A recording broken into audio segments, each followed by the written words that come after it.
Tech & Co. Le débrief de la tech. Le débrief de la tech sur Tech & Co, sur BFM Business. Vous le savez, on est là chaque soir, 20h, 22h. Merci d'être là à la radio, à la télé et sur bfmbusiness.com. On va parler d'un sujet passionnant qui est la biométrie, plus particulièrement la reconnaissance faciale. Il y a de plus en plus de caméras qui sont dans les rues pour surveiller et c'est plutôt une bonne chose d'ailleurs puisque ça fait, vous le savez, baisser l'insécurité. Et puis d'un autre côté, il y a la reconnaissance faciale qui arrive. On entend de plus en plus parler de ces systèmes qui permettent de nous identifier ou de nous authentifier. On va en parler avec nos invités ce soir. Claire Poisson, bonsoir. Bonsoir. Vous êtes associée du cabinet Bercé, vous êtes avocate. Oui. Et vous allez nous expliquer ce que vous pensez de cette reconnaissance faciale. Évidemment, on ne peut pas aller contre le progrès, donc vous n'êtes pas contre, mais vous dites que malgré tout, il faut mettre des garde-fous. Il faut le réguler. Il faut le réguler, il faut la réguler, cette reconnaissance faciale. Vincent Boitou est avec nous aussi. Bonsoir. Bonsoir. Vous êtes directeur de l'innovation stratégique d'Idemia. Et Yacine Moutassif, fondateur de DeepSense, est avec nous aussi. Bonsoir à tous les trois. Donc, peut-être pour commencer, Claire Poisson, c'est un sujet qui vous intéresse. Vous avez écrit une tribune très intéressante sur le journal du net à ce sujet. La reconnaissance faciale, faut-il en avoir peur, tiens ? On pourrait en avoir peur, c'est sûr, parce qu'elle effraie autant qu'elle attire, mais il nous apparaît nécessaire, en tout cas nous, en tant que juristes, de réguler cette nouvelle technologie pour qu'on puisse l'appliquer et l'utiliser de façon pérenne et de façon éthique et de façon responsable. Donc il ne faut pas aller contre le mouvement technologique, il faut savoir l'encadrer. Parce que les usages de la reconnaissance faciale sont très nombreux. Il y a énormément d'atouts, effectivement, vous avez raison. En matière de sécurité routière, par exemple, la reconnaissance faciale permet la détection de la fatigue, donc peut éviter des accidents. Ça permet de déverrouiller les téléphones. Dans la vie quotidienne, effectivement, c'est un usage très fréquent et on le verra notamment avec Yacine, qui peut permettre d'authentifier, de vous authentifier et d'éviter tout ce qui est fraude et usurpation d'identité numérique. Donc il y a des avantages colossaux. Et il y a aussi un enjeu de souveraineté numérique. Voilà, en plus. Mais c'est vrai que cette technologie est quand même incroyable, hormis tous les problèmes de vie privée, etc., qu'on va évoquer avec vous ce soir. Mais on peut imaginer demain peut-être prendre l'avion en ayant simplement comme billet ou comme passeport son visage. Ça peut être quelque chose de totalement envisageable. Je sais qu'il y a des expérimentations qui sont menées dans certains pays. Vincent Boitou, donc vous êtes le directeur de l'innovation stratégique d'Idemia. Qu'est-ce que vous faites chez Idemia ? Présentez-nous un peu votre société. Idemia, c'est une société basée en France, internationale, qui est le leader de l'identité augmentée. L'identité augmentée. Voilà, ce qu'on appelle l'identité augmentée, c'est la capacité que va avoir un individu ou une organisation à prouver de manière simple, sûre et sécurisée son identité de manière à accéder à un droit. Donc ce droit, ça peut être celui d'embarquer dans un avion, ça peut être celui d'entrer dans un bâtiment, ça peut être aussi celui d'utiliser un service en ligne public, par exemple. On a parlé d'identité numérique. Alors vous êtes le leader des technologies biométriques dans les domaines de l'identité et de la sécurité, 15 000 collaborateurs, 2,2 milliards d'euros de chiffre d'affaires, et vous êtes basé à La Défense. Vous êtes un fleuron dans ce domaine, et français, donc c'est plutôt intéressant. La sécurité des paiements, par exemple, c'est un sujet passionnant, ça. Est-ce que demain, je pourrais rentrer dans mon hypermarché ou être devant un distributeur pour m'acheter un café ou un paquet de chewing-gum et ne plus avoir à rien sortir, simplement payant avec mon visage. C'est quelque chose qui est envisageable ou pas ? Oui, c'est quelque chose qui est complètement envisageable, qui existe, d'ailleurs par endroits, soit à l'état de pilote, soit à l'état de petits systèmes localisés dans un magasin. Votre téléphone vous permet déjà quelque part de payer en reconnaissance faciale, notamment lorsque vous authentifiez contre votre téléphone en utilisant la reconnaissance faciale. Avec notamment Apple Pay, qui s'identifie par la reconnaissance faciale et qui après autorise un paiement. Voilà, et donc ça se substitue à votre code de carte bleue, par exemple. La reconnaissance faciale, c'est l'une des modalités. On a aussi de l'empreinte digitale, que ce soit sur les téléphones d'ailleurs ou sur les cartes bancaires, puisqu'on produit des cartes bancaires qui vous permettent, juste en posant votre pouce dessus, d'effectuer un paiement sans contact, par exemple, sans limite de montant. D'accord. Puisque vous vous êtes authentifié face à votre carte. Donc que ce soit le visage ou l'empreinte, l'intérêt, c'est vraiment d'avoir une méthode d'authentification que le système de paiement vérifie que c'est bien vous et qu'il autorise la transaction. quel est on va dire le taux de sécurité, je ne sais pas comment on peut dire ça, en fait, de la reconnaissance faciale versus, par exemple, l'empreinte digitale? Quel est le plus sécurisé des deux? Aujourd'hui, je pense qu'on peut dire qu'ils sont très très comparables. Très comparables. Il y a des tests à très grande valeur à très grande échelle qui sont faits dans un certain nombre d'organisations, notamment aux États-Unis. Et on conclut que vous avez une chance sur 1 million que l'algorithme vous confonde avec quelqu'un d'autre et moins d'1% de chance qu'il échoue à vous reconnaître. C'est-à-dire qu'ils disent non, c'est pas Vincent Boitou, je vais pas autoriser. Donc on est vraiment sur des taux d'erreur qui sont très très faibles. D'accord. Et donc on est dans des chiffres, on va dire des statistiques qui permettent en fait l'usage grand public et le déploiement de cette technologie en fait.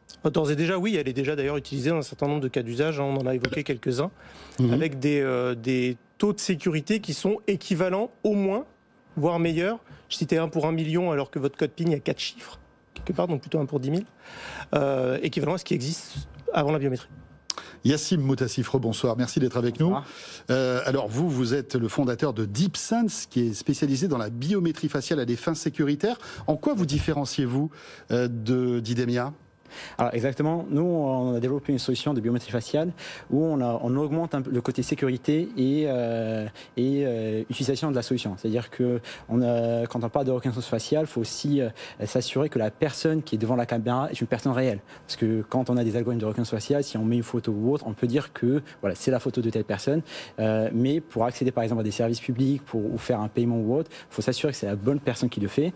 Donc nous, ça c'est quoi? C'est la 3D qui va faire la différence avec une photo par exemple? Alors, il y a des solutions qui font par la 3D. Nous, on a notre point fort, c'est avoir une solution qui marche sur n'importe quelle caméra. Donc, on n'a pas besoin de capteurs 3D, comme vous vous dites, ou des caméras infrarouges ou autres. C'est une simple caméra où on prend un vidéo selfie d'1 seconde et avec ce vidéo selfie, on dit que la personne est vraiment réelle devant la caméra. Et donc, on vient là renforcer et sécuriser tout le process d'authentification et de biométrie. Il y a quelque temps, j'ai été obligé de recréer mon compte Lydia. Par exemple, alors vous connaissez sans doute Lydia, hein, c'est un système de paiement sur smartphone. Et pour la première fois, je me suis retrouvé à faire un selfie en fait pour m'authentifier.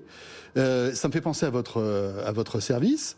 Est-ce que c'est à peu près la même chose? Alors, nous, la différence des solutions un peu existantes, c'est ce qu'on appelle la passive liveness. Donc, il y a des solutions, ce qu'on appelle l'active liveness, on vous donne un exercice, on vous dit de soit dire une phrase ou de bouger la tête pour dire que vous êtes vraiment une personne réelle. Ça apporte de la friction à l'utilisateur.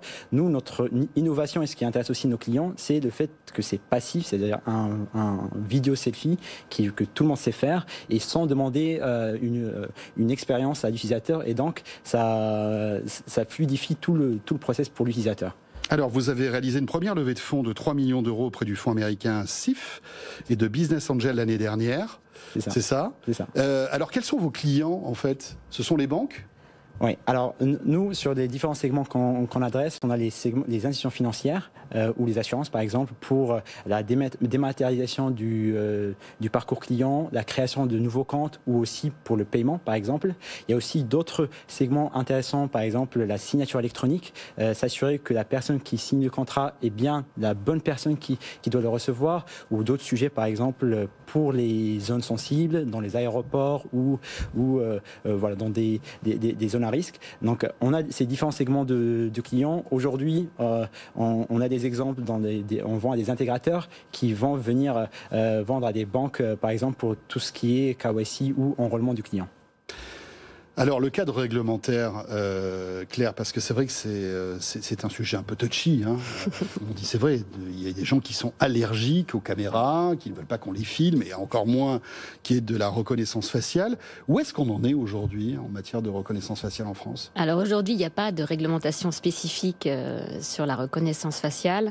Il faut partir de la réglementation sur les données personnelles, parce qu'en fait, les traits de votre visage que collecte en fait la technologie de reconnaissance faciale est ce qu'on appelle une donnée biométrique, donc une donnée qui caractérise votre physique, et donc c'est une donnée qui vous identifie, et donc c'est une donnée personnelle, et donc on retourne sur la réglementation relative aux données personnelles.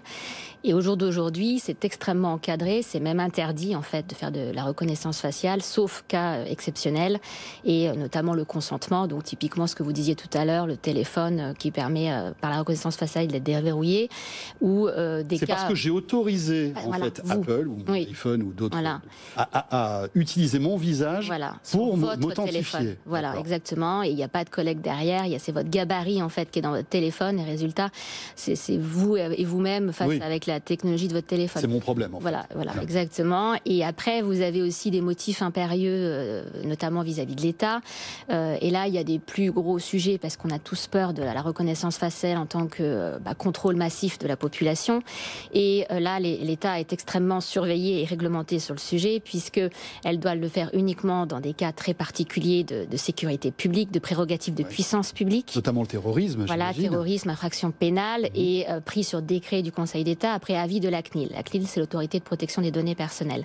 Donc c'est extrêmement encadré, et au jour d'aujourd'hui, toutes les expérimentations qui sont faites par des sociétés privées ou autres sont un peu retoquées par la CNIL. Récemment, vous avez le FC Metz, qui est donc de football, qui s'est fait retoquer parce qu'il tentait de faire la reconnaissance faciale dans son stade. Vous avez aussi, pour des raisons de sécurité, je crois. Pour des raisons de sécurité, effectivement, et d'interdit de stade, des spectateurs qui sont interdits de stade. La CNIL a donné un avertissement en disant vous ne pouvez pas le faire, il n'y a pas de loi qui vous le permet. Oui, parce que je crois qu'ils ont activé le système avant de demander l'autorisation. Je crois bien. Ils étaient en mode expérimentation avec la société de reconnaissance faciale, et c'était même les salariés de cette société qui étaient en train d'expérimenter la technologie. La CNIL en a eu vent par un signalement et a tout de suite dit non, stop, on arrête. Voilà. Il y avait aussi, je crois, le PACA qui avait tenté de faire des expérimentations sur les accès dans les lycées, à la cantine, par reconnaissance faciale. La CNIL a dit non, ça va trop loin, c'est disproportionné, il n'y a pas besoin de reconnaissance faciale pour aller à la cantine. Voilà, donc la CNIL contrôle, mais n'est pas fermée. C'est-à-dire que là, récemment, typiquement pour les JO 2024 pour Paris, elle s'est déjà clairement prononcée sur le fait qu'elle n'était pas contre si on le faisait correctement, dans le cadre d'une loi, dans un temps donné, avec un périmètre spécifié. Alors, concernant les JO de 2024, dans quel scénario de reconnaissance faciale pourrait-on imaginer, en fait ? Ce serait pour les athlètes, pour le public ? Quelles sont les pistes? Alors, les pistes qu'on voit déjà... Vous dites que la CNIL n'est pas fermée. Non, elle n'est pas fermée, tant que c'est protégé, tant qu'il y a des garde-fous. Mais par exemple, vous voyez là, les JO de Tokyo qui vont avoir lieu en 2021, le comité des Jeux Olympiques de Tokyo a clairement spécifié au départ qu'il voulait s'en servir pour authentifier les journalistes, mais aussi tous les athlètes, tout ce qui est accès, sécurité aux athlètes. Cela dit, cette année, ils auront, à mon avis, un peu moins de monde à authentifier. Et là, ils viennent effectivement... Non, justement, ils veulent rajouter, pour permettre d'avoir des spectateurs pendant les JO, ils veulent utiliser la reconnaissance faciale à des fins de sécurité, c'est-à-dire vérifier qui porte le masque, que les spectateurs portent bien le masque, donc ils auront un système de reconnaissance faciale, et aussi pouvoir prendre la température des personnes via aussi un système thermique, et faire la des caméras thermiques aujourd'hui, on en parlera tout à l'heure. Une traçabilité des personnes afin de, s'il y avait effectivement quelqu'un infecté, on puisse retrouver les cas contacts. Donc ça, c'est ce que veulent faire à Tokyo. Voilà. Alors, on n'est pas là en France. C'est très intéressant. Vous allez nous dire où est-ce qu'on pourrait mettre le curseur, parce que c'est ce problème. Est-ce qu'il faut qu'on libère certains usages de la reconnaissance faciale tout en respectant la vie privée et, on va dire, nos données personnelles? On en parle dans un instant. Claire Poisson, Yacine Moutassif et Vincent Boitou. On évoque la reconnaissance faciale dans le débrief de la tech sur BFM Business ce soir dans Tech & Co. À tout de suite. BFM Business présente Tech & Co, le grand live du numérique, François Sorel. La reconnaissance faciale. On en parle depuis des années. C'est vrai qu'on ne voit pas beaucoup d'applications de reconnaissance faciale. Alors, à part notre téléphone, bien sûr, à part quand on part aux US et quand on va à la douane, où là, on nous scanne le visage, quand on demande, en fait, vous savez, l'autorisation pour arriver sur le pays. Est-ce que ça va se généraliser, cette reconnaissance faciale? Dans quel domaine? On en parle avec nos invités. Claire Poisson, donc avocate associée du cabinet Berset, Yacine Moutassif, fondateur de DeepSense, et Vincent Boitou, directeur de l'innovation stratégique d'Idemia, qui est l'un des ténors, on va dire, l'une des pépites de la sécurité et de la reconnaissance faciale en France. Claire, pour terminer, on parlait de curseur tout à l'heure, parce que c'est vrai que d'un côté, la CNIL veille au grain, c'est son job. Est-ce qu'il va falloir assouplir certaines mesures pour que les usages de la reconnaissance faciale puissent enfin décoller en France ? Oui, je pense que c'est nécessaire. Le droit, il est là pour encadrer le progrès social et le progrès technologique. Donc, de toute façon, si on le fait pas, si on fait pas une régulation à la française ou à l'européenne, on se fera entre guillemets manger par les Américains ou par les Chinois sur cette technologie. Et on a besoin aussi que cette technologie soit éprouvée. Donc, il faut qu'on continue à la travailler parce qu'il y a des biais cognitifs, il y a des biais statistiques sur cette technologie. Donc, tant qu'on ne la travaille pas, tant qu'on l'expérimente pas, tant qu'on l'encadre pas juridiquement, on peut pas avancer sur cette technologie. Et en fait, à la fin, elle va arriver, mais par d'autres biais, par d'autres pays. Donc ça serait vraiment dommage, on l'a vu là avec la pandémie, qu'on avait un petit souci de souveraineté numérique, même au-delà de souveraineté numérique, et qu'il fallait un petit peu que les Français ou l'Europe, qu'on bouge un petit peu et loupe pas le train de la technologie, en l'occurrence de la reconnaissance faciale. Donc on peut clairement l'encadrer, la CNIL est pour, et il suffit effectivement de mettre des garde-fous. On peut mettre un système de certification, typiquement. On peut interdire... Mais comment lâcher la bride dans quelque sorte, et quels sont les usages que vous pourriez imaginer ? Alors, on peut interdire certains types de reconnaissance faciale, celle qui revient à identifier une personne dans une masse, c'est-à-dire dans les manifestations. Dans un lieu public. Dans un lieu public, il y a des lignes rouges à ne pas franchir. Sauf cas exceptionnel, le terrorisme, voilà. Et prévoir un système de contrôle, de régulation, et aussi avoir un débat de société éthique avec un conseil spécialisé là-dessus qui vérifie aussi tout ce qui se passe en termes de réglementation, parce que elle va bouger cette réglementation avec le temps, avec la technologie, parce que tout bouge, ça va très vite la technologie, donc il faut que le droit suive, hein, et là en ce moment on est un peu à la traîne sur le sujet, donc il faut suivre cette technologie et l'encadrer dans un système juridique avec des garde-fous et avec un système de certification où les sociétés qui développent cette technologie ont un label, tout simplement, et on a la CNIL qui joue aussi son rôle de surveillant et qui sanctionne quand il faut sanctionner. Donc un débat public, peut-être, aussi. Mais ça fait pas mal de temps qu'on en parle de ce débat public, donc je sais qu'il y a le Covid, mais il y a un moment donné, voilà, il faut qu'on avance, effectivement. Mais peut-être que les JO, justement, de 2024 donneront un coup de boost à tout ça. Bon, exactement. Le problème, c'est que 2024, c'est dans 3 ans, hein, donc c'est pas tout de suite. Préparer un petit peu plus ça. Vincent Boitou, faites-nous rêver un peu. Quels sont les usages, et puis je donnerai aussi la parole à Yacine Moutassif, quels sont les usages qu'on peut imaginer et que l'on pourrait avoir grâce à la reconnaissance faciale pour nous faciliter le quotidien? Parce qu'on ne l'a pas évoqué avec Claire, mais l'idée aussi, c'est un confort, la reconnaissance faciale, pour plein de choses, pour l'authentification, etc. Qu'est-ce qu'on pourrait imaginer comme scénario? De manière générale, à chaque fois que vous devez prouver votre identité, souvent il y a une friction qui est générée, il faut sortir un document. Donc tous les cas d'usage où vous avez comme ça une identité à prouver, on peut les simplifier, les automatiser avec la reconnaissance faciale. Un exemple typiquement, c'est un nombre de fois où on subit un nombre de contrôles très élevé en très peu de temps, c'est à l'aéroport.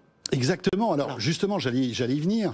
Est-ce que demain on pourra imaginer passer tous les checks sécurité, monter dans l'avion sans sortir son téléphone ou son passeport, tout ça parce que en fait on aura été identifié comme François Sorel ou Vincent Boitou? Non seulement on pourra, mais dans certaines parties du monde, on peut déjà.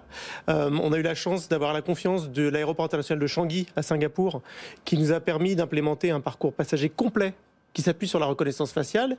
Et l'objectif que nous avait donné l'aéroport, c'était qu'entre l'arrivée sur le trottoir, vous descendez du taxi ou de la voiture, et le moment où vous arrivez dans la salle d'embarquement pré-embarqué, il y a 10 minutes. Donc ça fait un peu rêver pour les Français que nous sommes qui pratiquent un certain nombre d'aéroports. Franchement, où est-ce qu'on signe? Dites-moi, on signe tout de suite. Et donc, parce que vous vous êtes enregistré un peu au préalable, vous avez effectivement autorisé le système à capturer une photo de votre visage. Alors attendez, racontez-nous comment ça pourrait marcher. C'est-à-dire que tout commence depuis le smartphone, là, de chez vous, dans ce cas précis. Vous enregistrez pour votre vol. Je dois prendre l'avion dans 2-3 jours, par exemple. Donc vous vous enregistrez pour votre vol comme vous le faites aujourd'hui. D'accord. La chose qu'il va y avoir en plus, c'est que vous allez prendre un selfie. Tout simplement. Tout simplement. Et vous allez confier ce selfie pour une durée limitée. Là, ça sera l'application de la compagnie aérienne qui prendra ce selfie. Ou de l'aéroport. Ou de l'organisation, oui, tout à fait.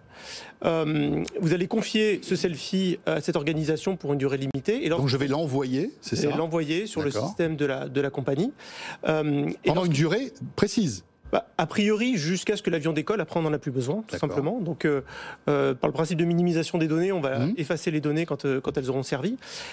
Et à chaque point de contrôle, que ce soit la dépose bagages, que ce soit le point d'inspection filtrage, le fameux portique Ariomix, éventuellement le passage de frontière, mais c'est plutôt à l'arrivée, et l'embarquement, qui est l'un des moments les plus critiques, parce qu'il faut embarquer très rapidement tous ces gens-là, plutôt que d'avoir à sortir d'un côté votre carte d'accès à bord, de l'autre côté votre passeport ou votre carte d'identité, vous passez devant la machine à reconnaissance faciale qui valide que vous êtes effectivement une personne autorisée sur ce vol et vous laisse passer.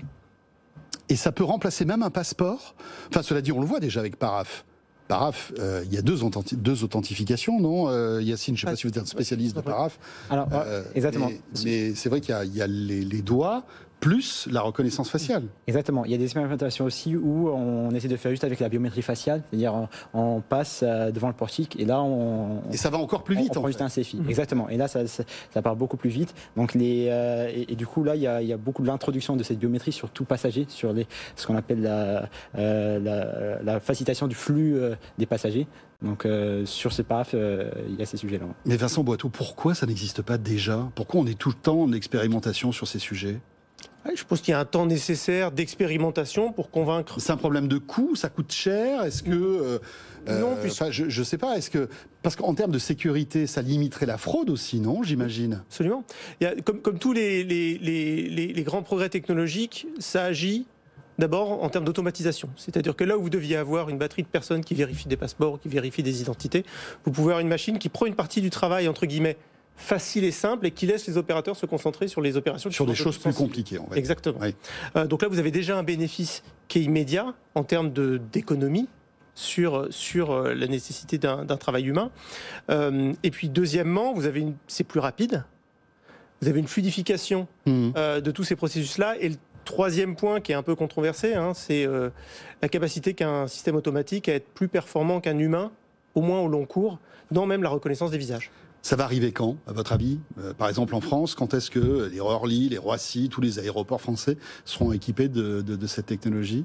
Il y a un problème avec la CNIL, justement, sur ce sujet ou pas, Pierre Porson? La CNIL a vu effectivement ce recours massif au niveau international et a posé des règles. Elle a demandé effectivement qu'il y ait un principe de proportionnalité dans les objectifs, qu'il y ait une analyse d'impact réalisée si on le faisait en France. Et puis si à partir du moment où j'accepte, en fait, de bénéficier de ce service... il faut le consentement, bien sûr. Il faut le consentement. Oui, il faut le consentement de base, effectivement, mais la CNIL a clairement déjà, en tout cas, sur tout ce qui est aéroport et bagages et tout le processus, a déjà pris position et a clairement indiqué récemment qu'il fallait quand même que des garde-fous soient placés, qu'il y ait des principes, le consentement effectivement de base, et puis après que les objectifs poursuivis, la finalité des traitements, la minimisation des données, voilà, qu'il y ait vraiment un risque élevé de surveillance et de liberté publique, parce qu'on peut empêcher quelqu'un quand même de passer une frontière ou des questions de sécurité, il faudrait quand même pas que quelqu'un passe la frontière. Donc il y a quand même des règles de droit à respecter. On est sur des histoires de frontières, donc il y a des vrais enjeux.